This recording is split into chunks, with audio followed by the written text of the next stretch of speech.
Hello everyone and welcome back to the channel. In today's video I will show you how to enable HDR background in Windows 11. It's an extremely easy process. What you have to do is go to your start menu, then search settings.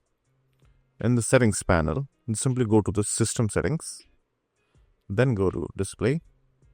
After that, scroll down and click on advanced display. After that, in this section you will find the option called use HDR. Click on this arrow to expand the option, and then a new HDR page will appear. Now, over here, firstly, you have to select the monitor in which you want to activate HDR effect.